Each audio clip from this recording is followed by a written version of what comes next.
Our starting point takes its name from the long stone pier which once jutted out into the river from the shore next to the Sailors' Church, the Church of Our Lady and St Nicholas. You can see the church at the back and to the left of the Liver building, with a golden square rigger ship on its lantern-top tower.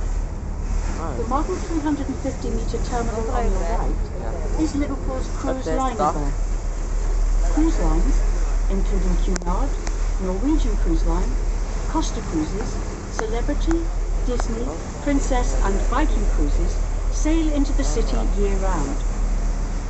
In all, 7 miles of docks and 23 miles of quays stretch along the Liverpool foreshore. In 1710, the Corporation of Liverpool started work on the world's first commercial wet dock, and by the end of the century, the city boasted a full dock system. Steam had revolutionised shipping, and this, combined with the Industrial Revolution and the opening up of the Americas, secured Liverpool's future as a trading city and a major port. Liverpool's unique character has been influenced by a diverse mix of races: Welsh, Irish, West Indians, Africans and Chinese. And this has produced a population characterised by its vitality, resilience and extreme sense of humour. The city is also home to the oldest Black and Chinese communities in Britain. Liverpool had prospered from trade with the British West Indies and the American colonies during the 18th century. A latecomer to the transatlantic slave trade of cheap goods to Africa, slaves to the sugar plantations, and sugar, rum and tobacco home to England, Liverpool nevertheless came to dominate the slave trade until its abolition in 1807. Some slaves were sold in Liverpool, mainly for domestic service, and you can find out much more about Liverpool's role in transatlantic slavery at the International Slavery Museum at the Royal Albert Dock. The growth of the United States of America provided Liverpool with growing volumes of trade, and new docks were opened on the Mersey in quick succession during the 1800s. The city was described as the gateway to the British Empire and the door to the New World. A significant Irish presence has existed in the city for several centuries. In 1841, an estimated 49,000 Irish people lived in the city, and in the following years, during the Great Famine, over 1.5 million people crossed the Irish Sea, many of whom then left for the Americas, but many stayed, and their presence changed the character of the city forever. Up until the 19th century, Liverpudlians spoke in the same way as their Lancashire neighbours, but the impact of Irish migration to the city gave the city its unique accent.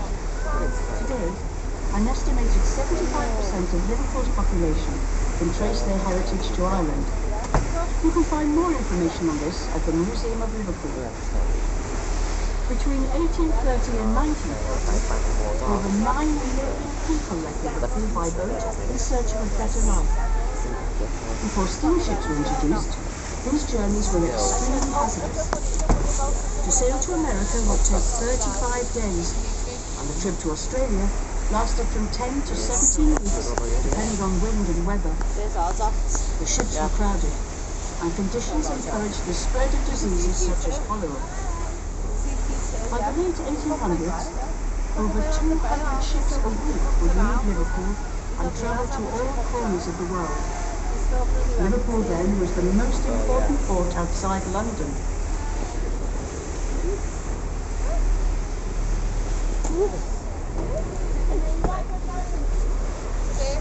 Rocky rivers. On the dock wall, you can see the Victorian hexagonal Salisbury Dock Clock Tower, designed by Jesse Hartley, who was responsible for much of Liverpool's dockland architecture, including the Royal Albert Dock. The clock's chief use was to check the ship's chronometer as the vessel left port, and was affectionately known as the Docker's Clock. It has 6 faces that can be seen from all points of the compass. The only other one of its kind is in Russia. This is also the original site at the entrance to the Liverpool Canal from the river. Although now the pier and extension is finished, the canal extends due to the Royal Albert Dock. We now see the massive red brick building, which is the Stanley Tobacco Warehouse. Oh, wow. When built in 1900, it was the world's biggest bonded warehouse, large enough to fit St George's Hall inside.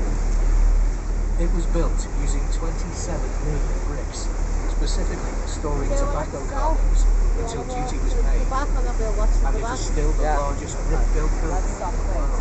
Yeah, we'll get to This the other spectacular channel. Grade 2 listed structure is now being renovated into duplex loft-style apartments, and opposite the restored North Warehouse is the Titanic Hotel, the finished first phase of the development of this historic area. The next dock downriver is the Nelson Dock, and then we have the Bramley Moor Dock, which in the future will be the new home of Everton Football. The new stadium, at an estimated cost of £500 million, is due to open at the start of the 2024-25 Premier League season, replacing Goodison Park, the club's home since 1892. Bramley Moor Dock, opened in 1848, was also designed by Jesse Hartley and primarily used as a coal dock. The dock was in use for 140 years, but as coal-fired steam ships fell out of use and the coal mines in South Lancashire closed, demand for coal So disappeared. we're trying to recreate the The Titanic Bramley scene Moor where Dock they was eventually all closed the in 1988.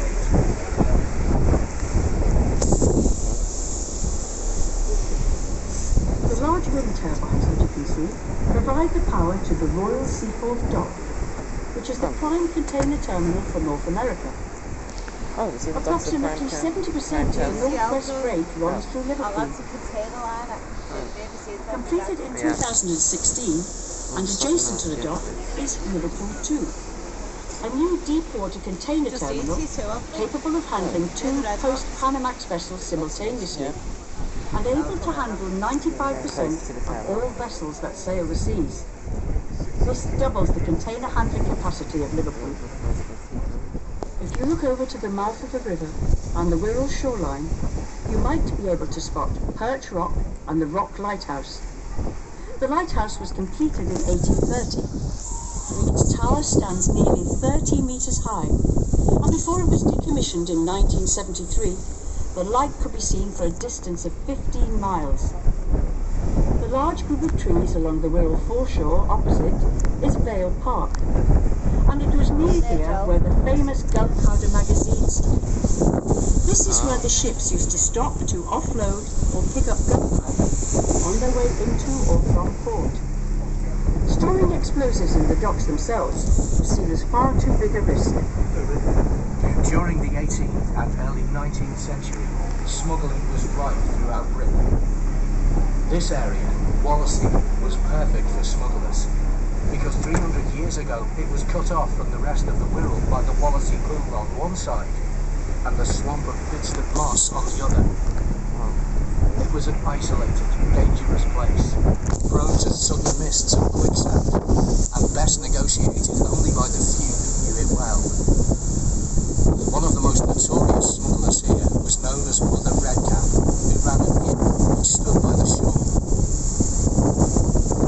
The impressive building with the huge staircase is Wallasey Town Hall. The building was actually built back to front, so that the front could face the river. To the left of the town hall, and behind the trees, is a red brick building with a glass conservatory. This is Guinea Gap Bass, opened in 1908. Some say that the name comes from a bag of guineas once found washed up on the shore here. Originally, the water used to fill the pools was seawater taken from the River Mersey and filtered. It obviously had an unusual quality because between 1908 and 1957, 205 national, European and world records were broken here. The tall, square tower, looking something like a giant stereo, is the Kingsway Road Tunnel Ventilation Tower. Its twin is on the Liverpool side of the river. As we approach Seacombe, look out for the large bell at the landing stage, used before radar as the only guide for the ferry in fog.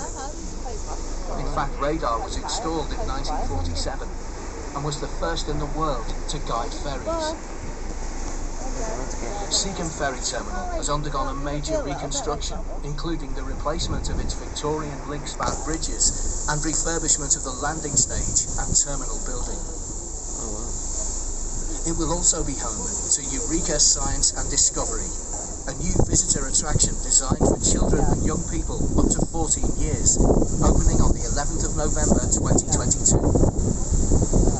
Visit to discover how science, technology, engineering, attraction arts here and on my birthday. mathematics influence and shape our lives, connecting every day with the extraordinary. Visit eurekadiscovery.org.uk for information and opening times. All visits must be booked in advance. This is Seacombe Terminal. Please leave here for Seacombe and New Brighton. This is Seacombe.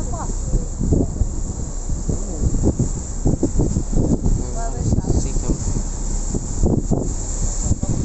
Yeah, for New Brighton.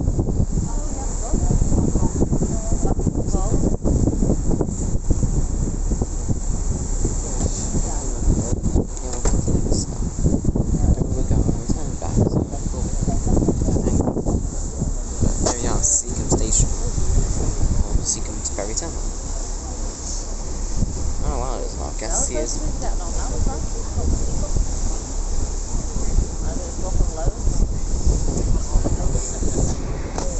Well, baby, there's no signs for it to do it, you can buy it.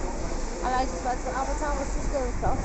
There were signs, there were signs, Mum. There's two sides saying it was only 3 parking. Oh. I just I was just going across and we went to 11:50. Well, you never told me to tell me. No real signs, Eureka Science, that's not all it is. It's too late now, anyway. There we are. Seacombe.